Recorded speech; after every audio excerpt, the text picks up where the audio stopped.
Visi kā viens saka, kad ko jūs esat izdarījuši, kad viss ir citādāk, bet tas gars nav mainījies.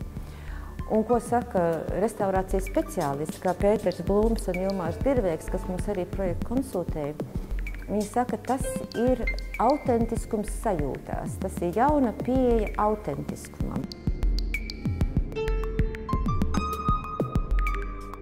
Bija krīze un asaras, bet tas viss piedar pie labām lietām. Nekur pasaulē labas lietas nenotiek ātri, viegli.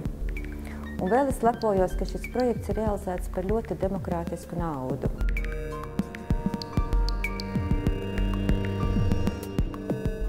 Es stāstu visiem saviem jauniem kolēģiem, kad viens no arhitekta darba elementiem ir pacietība, pacietība, pacietība.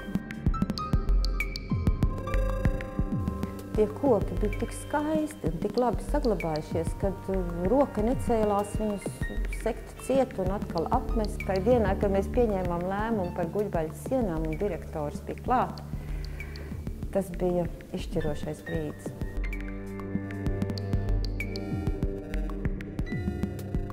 Šis ir piemērs, kad ar ēku renovāciju tu nevari visu izdomāt un paredzēt, bet tieši nākot regulārus būvlaukumu, tie risinājumi paši sev pasaka, jo tu esi iegājis sajūtās.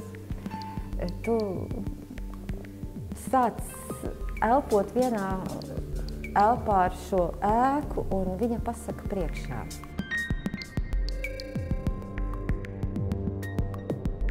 Visā pasaulē un Eiropā, kad ir rūdītie restaurātori un ir modernisti. Un faktiski viņi visu laiku tiek sarīdīti, un neviens nedomā kopā.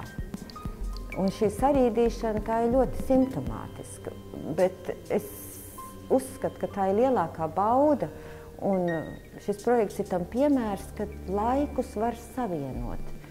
Un dzīvot vecā mājā ne tikai kā muzejā, un dzīvot kā fosīlijā un kalpot vecai mājai, bet dzīvot komfortā ar šodienas izpratni par gaismu, par siltumu.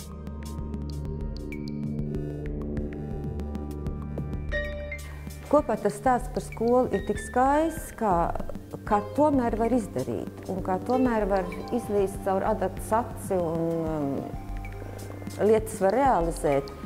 Man tas ir pilnīgs mīlestības projekts. Es domāju, ka šī māja ir ļoti moderna.